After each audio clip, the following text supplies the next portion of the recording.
E no vídeo de hoje eu quero conversar com você sobre como você lida com posturas de vitimização e de transferência de responsabilidade de um colaborador no seu negócio. E o que fazer para que ele assuma melhor as responsabilidades, bote o pé no chão, volte a trabalhar com engajamento e com compromisso no seu negócio, beleza? Esse é o assunto de hoje então, e se você ainda não me conhece, me chamo Lucas Vercelino, eu sou fundador da Decision Pro, onde eu treino donos de negócios a criarem times que dependem cada vez menos deles no operacional, de modo a criarem empresas enxutas, altamente rentáveis e com potencial de escala, beleza? Então, uma dessas ações, que faz parte disso que eu ensino aqui na Decision Pro, é as conversas de alinhamento, são as conversas difíceis e conversas de geração de consciência para colaboradores que estão com uma postura de vitimização e de transferência de responsabilidade na hora onde o colaborador ele começa a não assumir responsabilidade daquilo que ele deveria fazer, ele reclama, ele sempre cria uma desculpa.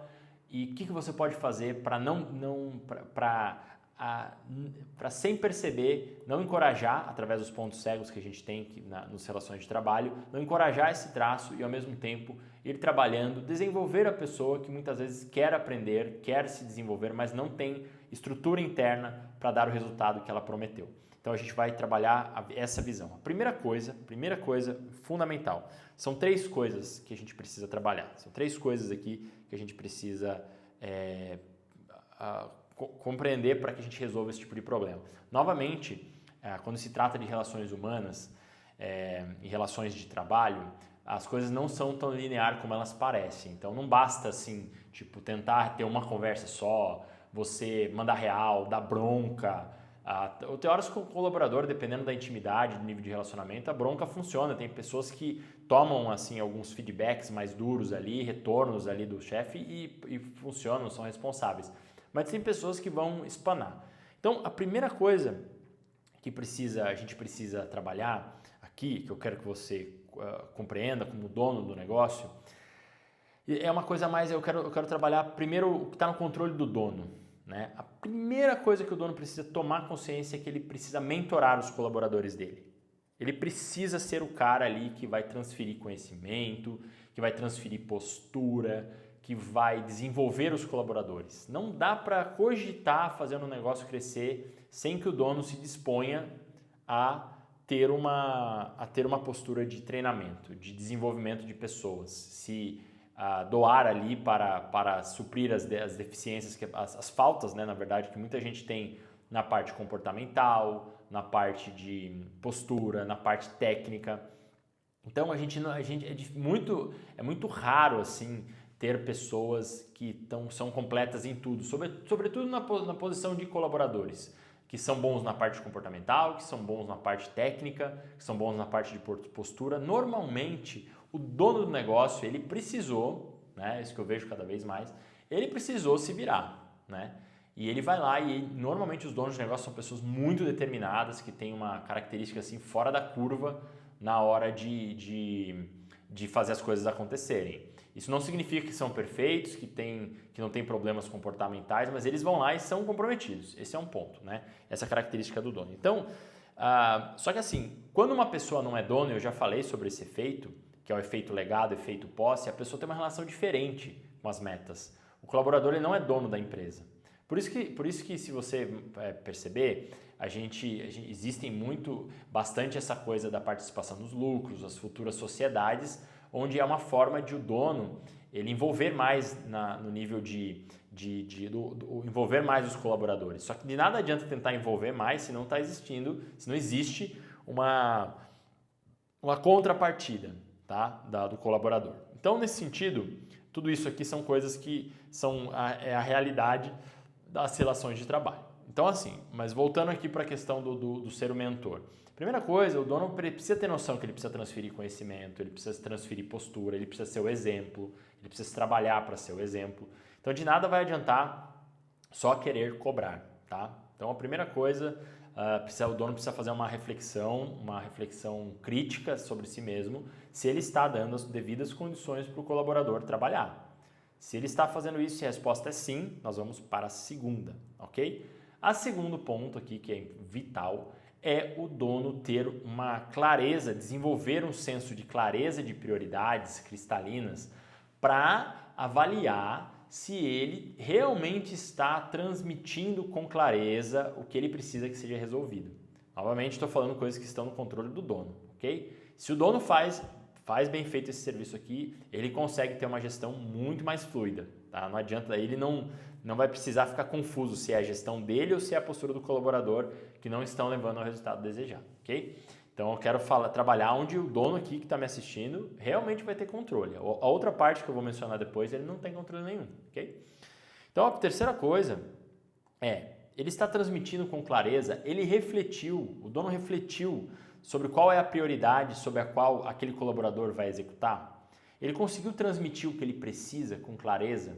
Eu vejo que um grande problema hoje nas empresas, nos negócios que estão começando a escalar, é que a postura do colaborador está desalinhada, mas a do dono também. Ele não transmite com clareza, ele não comunica com precisão aquilo que ele espera, aquilo que ele precisa. Muitos donos sequer sabem qual é a maior prioridade do trimestre, sequer trabalham com prioridades, sequer trabalham com estrutura de projetos. Então vai ficar muito complicado de ele conseguir ter um time coeso, porque para ter coesão precisa ter estrutura de projetos, para ter energia precisa ter prioridade, não dá para fazer tudo ao mesmo tempo. Então, se ele não tem essa característica, se ele não está atacando os principais pontos de atenção ali do negócio, a energia da empresa fica dispersa, ele fica disperso. E as pessoas não trabalham bem dispersas, elas não sentem que o trabalho está levando a lugar algum. Esse é um problema muito grande que a gente vê em engajamento profissional, né? As pessoas não sentem que o trabalho que elas estão fazendo está contribuindo para o crescimento da empresa.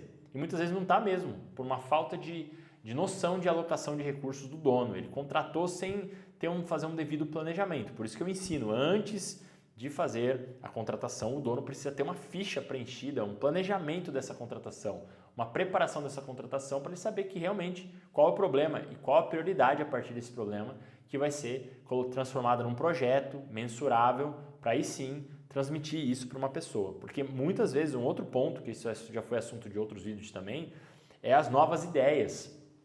Os donos têm muitas ideias, o empreendedor é um cara que tem muita ideia, né? Ele quer implementar, só que ele precisa filtrar essas ideias, ele precisa verificar se é o momento de aplicar aquilo, o quando, né?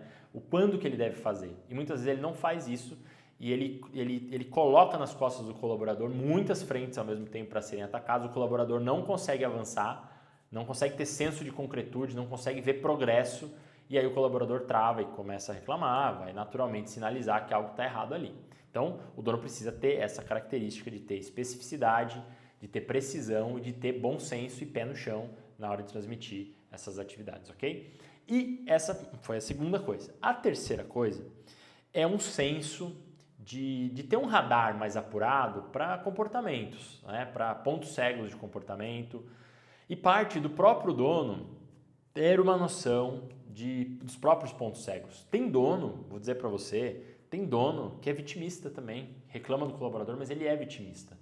Ele reclama de todo mundo, ele reclama do colaborador, mas aí quando você vai verificar, ele não tem uma estrutura de gestão mínima viável. Ele não precisa ter uma estrutura de uma grande corporação, mas ele não tem nada documentado, tudo está na cabeça dele. O colaborador evita muitas vezes perguntar as coisas para ele porque ele está sempre estressado.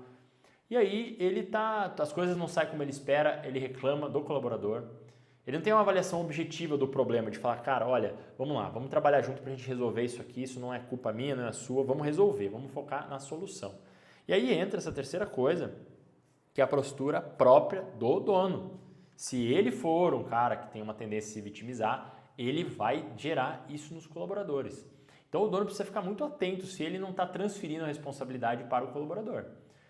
Eu estou falando isso, parece que eu estou colocando, né, pegando o dono para a cruz ali, né, colocando o cara sempre o dono. Mas se é um negócio que está começando a escalar, ele está na energia do dono, ele depende do dono, né? Se o dono não estiver engajado, tem muitos donos, um outro problema aqui que a gente vê, tem donos que começam um negócio e já o cara acabou de começar, fez um ano de trilha ali do negócio, e ele já se apaixona por uma nova ideia que ainda nem se consolidou direito, e aí ele deixa uma pessoa da empresa para cuidar das principais ações da empresa ali, ele já não está mais lá, e aí quando ele vê a situação desanda, ninguém está cuidando direito da área, mas é porque ele abandonou a área também. Tem dono que não tem disciplina, tem dono que não tem fica muito iludido por novas ideias, por novos começos, porque fazer uma ideia vingar, fazer um projeto acontecer de crescimento, ele esbarra em gargalos, ele esbarra nos próprios pontos cegos, ele vai ter dificuldades ali que ele vai precisar enfrentar e vencer.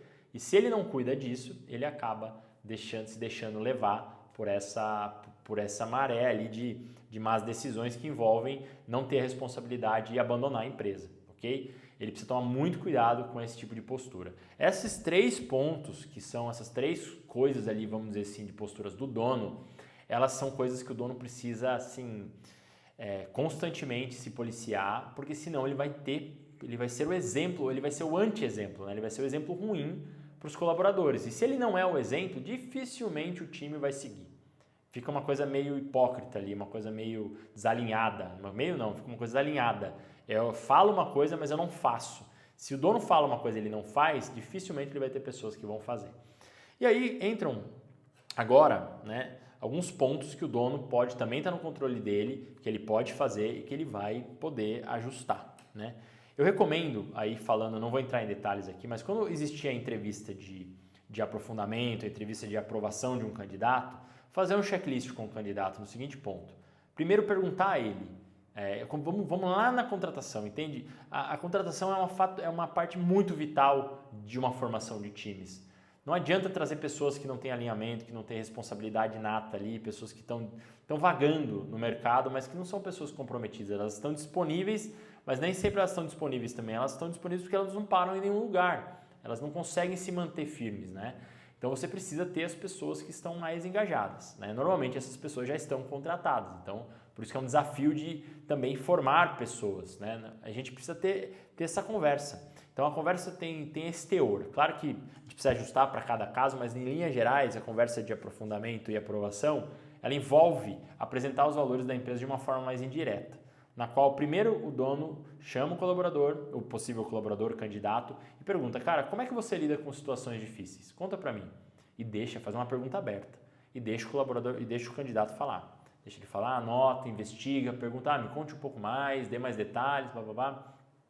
Aí ele vai dizer o modus operandi dele. Depois, ele vai lá e o dono, na sequência, pergunta, claro que coisa de 5 minutos, tá? Não precisa ser mais que isso. Pergunta quais são as situações mais desafiadoras que o colaborador sente, que ele tem que lidar. Porque aí o colaborador vai precisar contar para ele onde que ele tem maior dificuldade, onde ele se sente mais intimidado, mais difícil de trabalhar. Ele pergunta, jogo limpo, não há problema nenhum. Inclusive isso vai fazer parte ali do plano de desenvolvimento do colaborador depois. Sempre bom reforçar que o dono precisa ancorar essas perguntas no, olha, para a gente poder trabalhar junto, na transparência, eu quero também poder te ajudar a lidar com essas situações, me conta aqui, né? É sempre no positivo ali para elevar. E aí depois que o dono tira essa dúvida, né? Melhor, extrai essas informações, ele vai dar um exemplo de uma situação indesejada, o dono dá um exemplo, aí o dono fala. Ele não pode ficar falando o tempo todo, não fica apresentando a institucional da empresa, nada, não é isso agora, não é esse o momento. Ele vai lá e vai fazer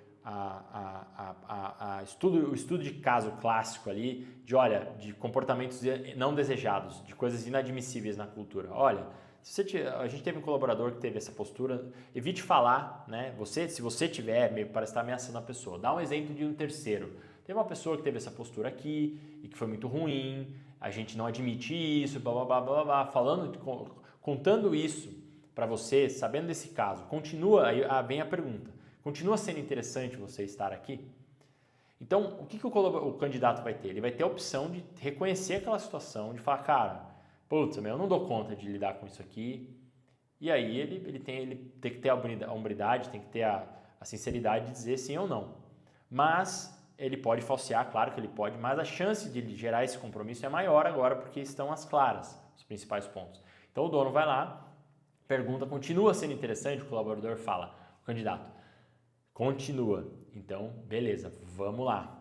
Vamos fazer acontecer, então agora estamos alinhados, vamos falar sobre as questões salariais agora, que são os alinhamentos finais e do desafio do projeto de 3 meses inicial aí para sua entrada. Aí pronto. Aí a coisa tende, não é garantia, mas ela tende a ter mais chances de ter um bom alinhamento. Porque a relação começa aberta, começa na sinceridade e também vai ser fica mais... o dono tem mais parâmetros, ele já ouviu um pouco mais da história de forma mais indireta, de forma mais alinhada a respeito de como tratar esse colaborador. Já falei isso em outro vídeo em mais detalhes do processo como um todo, então verifica no canal aqui se você quer ter uma noção do processo todo de entendimento das contratações, que é uma área muito vital hoje, que precisa de cuidados, né, de atenção, existem muitos detalhes, pontos cegos que precisam ser alinhados. E para finalizar, um último ponto aqui, quando um colaborador começa a jogar a culpa no outro, o dono precisa ter algumas conversas de geração de consciência, jogar a culpa no outro, nas coisas, na pressa, para ajudar o colaborador a pensar. Então, de nada adianta, para concluir assim, claro que isso demandaria outras conversas, existem vários tipos de conversa que eu vou falar aqui, conversas específicas, teor de conversas para cada caso, mas nesse caso em particular, não adianta, o que eu quero que você evita dar bronca. A bronca, ela é uma coisa de punição, e as pessoas, através do ponto cego do sistema de recompensas de punição, elas tendem a ter reações imprevisíveis a respeito da punição. Tem pessoa que vai ficar viciada em punição. Tem pessoa que vai desabar com a punição. A gente não quer esse tipo de comportamento, a gente quer uma construção de um relacionamento de confiança na medida do possível, é claro, e de compromisso. Confiança e compromisso, que as coisas se resolvem através de conversas, de alinhamento, de geração de consciência. Então, perguntar para o colaborador, falar, cara, olha, fulano, é o seguinte, você não me conta mais, o que está acontecendo para você não estar conseguindo cumprir os prazos, para os prazos não serem atendidos. Aí o colaborador começa a contar. Pode ser que o dono perceba que está rolando uma baita de uma vitimização, que é quando ele coloca a responsabilidade em todos. Como é que você sabe? Como que o dono sabe que é vitimização? A pessoa começa a colocar a culpa no calor, começa a colocar a culpa no excesso de trabalho, que acabou a internet. Isso é vitimização, são desculpas. A pessoa coloca desculpas. E tem uma palavrinha que o dono deve fazer para não ativar a desculpa, que é o porquê. Se o dono pergunta o porquê que ele está fazendo aquilo, ele ativa as justificativas. Então a gente tem que tomar cuidado, tomar atenção, na verdade, com o jeito que a gente pergunta as coisas. Então não pergunta o porquê. Se o dono, por que isso está acontecendo? Se ao se perguntar o porquê algo está acontecendo, normalmente se ativam o sistema de justificativas do colaborador. O colaborador tende a dar explicações, se justificar, e aí não se resolve o problema. Então, depois disso, nessa conversa de alinhamento com o colaborador, o dono vai lá, tem essa conversa, entende melhor a situação e, em alguns casos, ele vai se surpreender e vai descobrir que, muitas vezes, o colaborador não sabe fazer, não sabe planejar a semana. Tem gente que sabe executar tecnicamente, mas não sabe planejar.